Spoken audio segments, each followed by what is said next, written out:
بسم اللہ الرحمن الرحیم، السلام علیکم۔ آج میں روشنی ڈالوں گا کہ پاکستان میں غربت کی سطح میں دن بدن جو اضافہ ہوتا جا رہا ہے، اس کی کیا ریزنس ہیں۔ Poverty is increasing day by day, what's the reason behind دس۔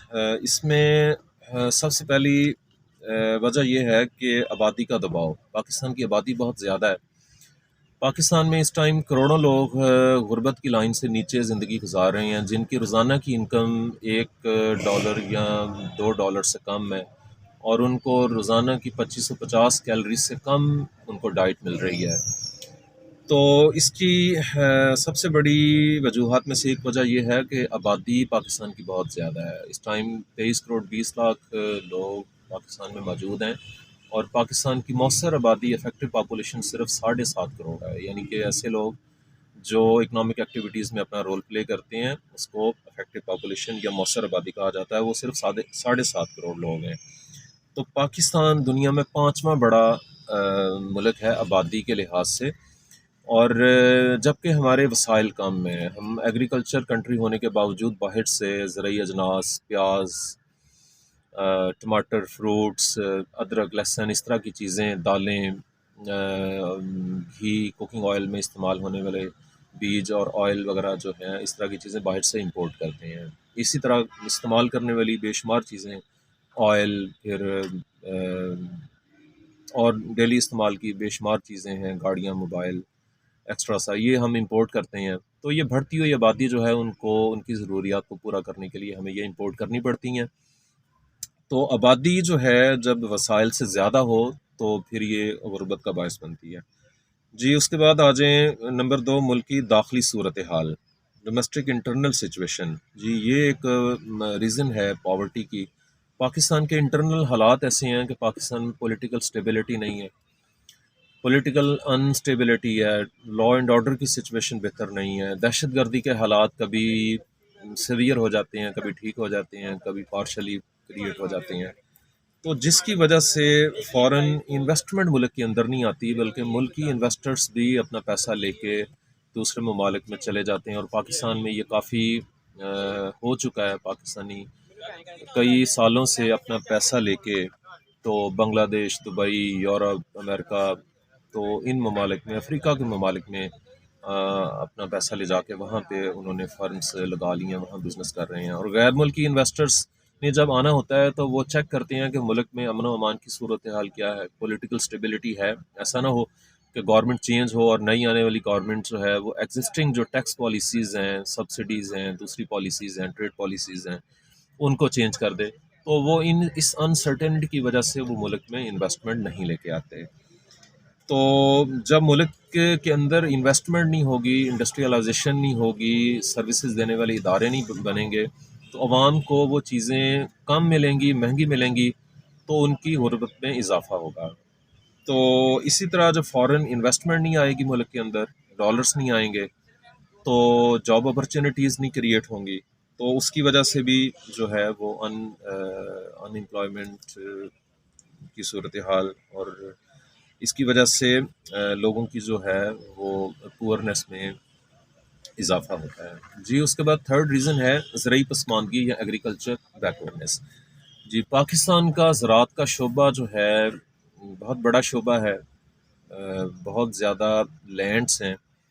پاکستان کا رقبہ جو ہے وہ 7,96,000 سے زیادہ مربع کلومیٹر سے زیادہ ہے۔ تو پاکستان میں ماشاءاللہ بڑی اچھی فرٹائل لینڈز ہیں، 60% سے زیادہ لوگ دیہاتوں میں رہتے ہیں، 40% سے زیادہ لوگ زراعت کے شعبہ سے روزگار حاصل کر رہے ہیں۔ بٹ ہمارا جو ایگریکلچر کا شعبہ ہے دیٹ از بیکورڈ، اور وہاں پہ کسانوں کی حالت بہت پسماندہ ہے۔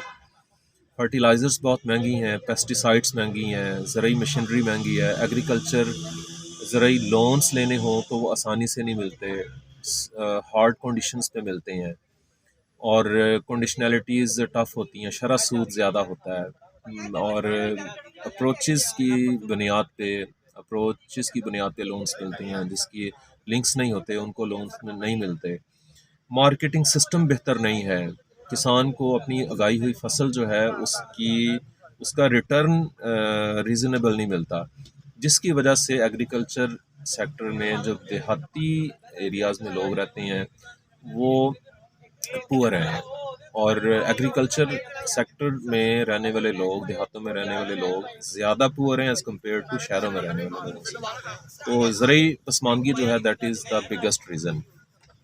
جی، اس کے بعد نمبر 4 پہ آ جائیں، دولت کی تقسیم میں ناہمواری، ان فیئر انکم ڈسٹریبیوشن، یعنی پاکستان میں ایک طرف 14-15% لوگ ہیں جو انتہائی رچ ہیں، اور دوسری طرف بہت بڑی تعداد میں لوگ ہیں جو بہت غریب ہیں، اور اکانومی کلاس جو ہے اس کا سائز چھوٹا ہے، تھوڑے لوگ ہیں جو اکانومی کلاس میں فال کرتے ہیں۔ تو یہ اکانومی کلاس ایک ایسی کلاس ہوتی ہے کہ جو اکنامک ایکٹیویٹیز میں اپنا ایک پرومیننٹ رول پلے کرتی ہے اور مملک کو آگے لے کے جاتی ہے۔ رچ لوگ جو ہیں ان میں سے ایک تعداد ایسی ہوتی ہے کہ جو ان کے پاس انکمز چونکہ آ رہی ہوتی ہیں تو وہ فزیکل ایکٹیویٹیز میں انوالو نہیں ہوتے، اور جو غریب لوگ ہوتے ہیں، کم انکم والے لوگ ہوتے ہیں، ان کو پراپر ڈائٹ نہیں ملتی، پراپر ایجوکیشن نہیں ملتی، تو اس کی وجہ سے سکلز نہیں ملتی، جس کی وجہ سے وہ اکنامک ایکٹیویٹیز میں ایفیشینٹلی اپنا رول پلے نہیں کر پاتے۔ سو دولت کی تقسیم میں ناہمواری جو ہے itself it is a biggest reason in the poverty in Pakistan. Next آ جائیں جی، دفاعی اخراجات، ڈیفینس ایکسپینڈیچر۔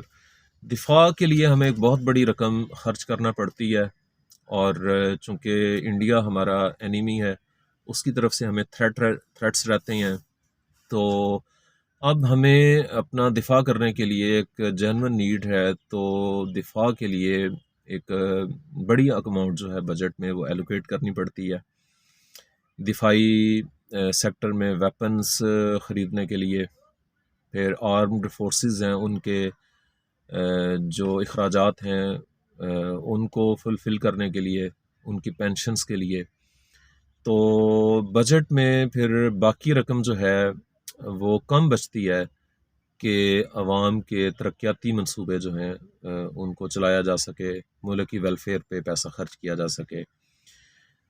اس کے بعد آ جائیں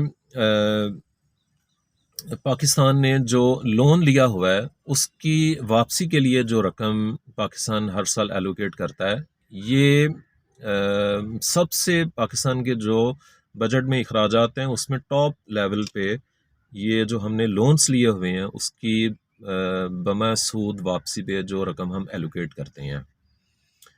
تو اب جو نیکسٹ کمنگ بجٹ ہے اس میں ایکسپیکٹیشنز یہ ہیں کہ تقریباً کوئی 50 کھرب روپے کی رقم ہم نے جو لون لیے ہوئے ہیں اس کی ود انٹرسٹ ود سود واپسی کے لیے خرچ کرنے کے امکانات ہیں، جبکہ ٹیکسوں سے ہمیں کوئی 75 کھرب کے قریب ریونیو جنریٹ ہونے کے امکانات ہیں۔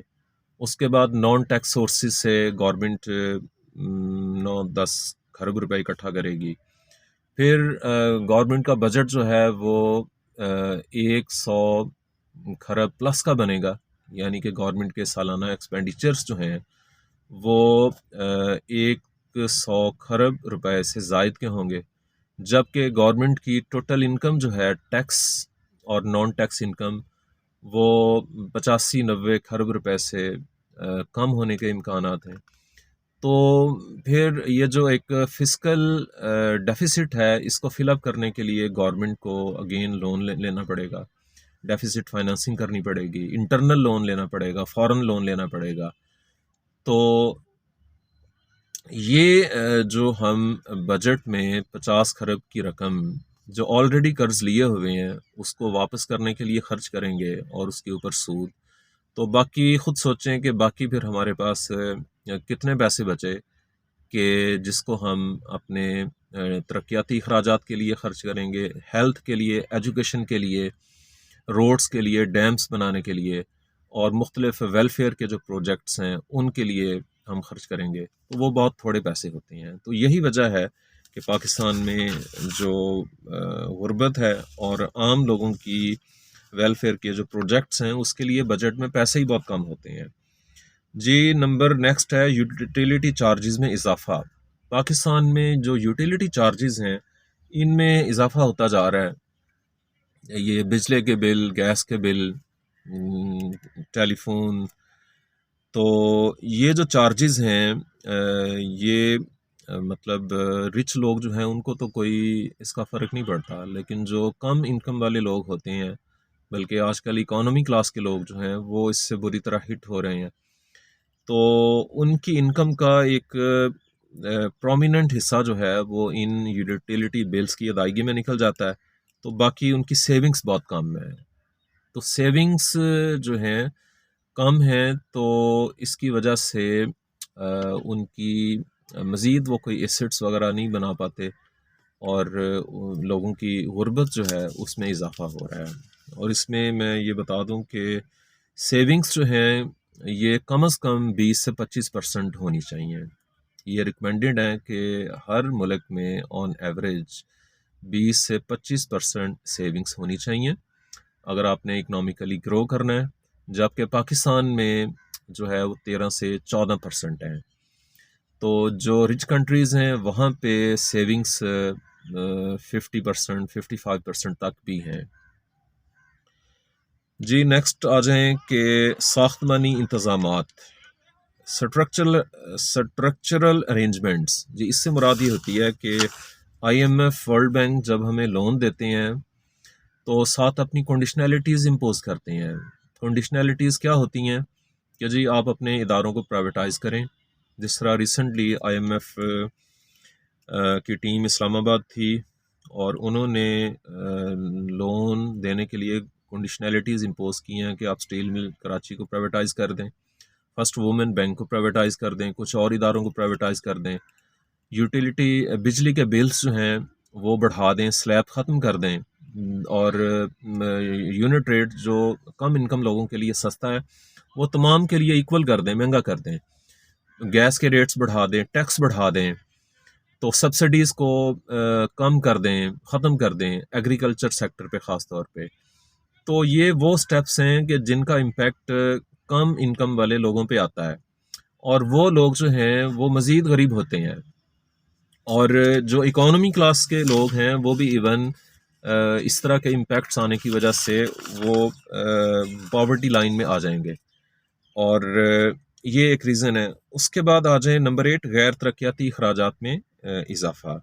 جی پاکستان میں جو غیر ترقیاتی اخراجات ہیں اس میں جو ہے وہ جب سے پاکستان بنا ہے وہ بہت اضافہ مطلب ہو رہا ہے، اور ہر گورنمنٹ جو آتی ہے، اور یہ ٹرینڈ ہی ہے کہ غیر ترقیاتی اخراجات جو ہے نا اس وہ کو کنٹرول نہیں کیا جا رہا. غیر ترقیاتی اخراجات میں یہ ہوتا ہے کہ اس میں دفاعی اخراجات، پھر جو ہم نے قرضوں لیے ہوئے ہیں اس کے اوپر جو سود کی واپسی کے لیے اخراجات ہوتے ہیں، تو یہ غیر ترقیاتی اخراجات میں آتا ہے. اس کے علاوہ پھر مختلف گورنمنٹس جو ہیں ان کے آفیشلز کو جو فیسلٹیز دی ہوئی ہیں، جو مہنگی گاڑیاں ہیں، اگر کابینہ کا سائز بہت بڑا ہے تو ان کے ٹریولنگ کے الاؤنسز ہیں، باقی جو مطلب اس طرح کے گورنمنٹ کے ڈیلیگیٹس باہر جاتے ہیں تو ساتھ بہت زیادہ تعداد میں لوگ باہر جاتے ہیں، ان کے اوپر جو ایکسپینڈیچرز ہوتے ہیں یہ سارے غیر ترقیاتی اخراجات میں آتے ہیں. تو یہ چیزیں پاورٹی کو کریٹ کر رہی ہیں.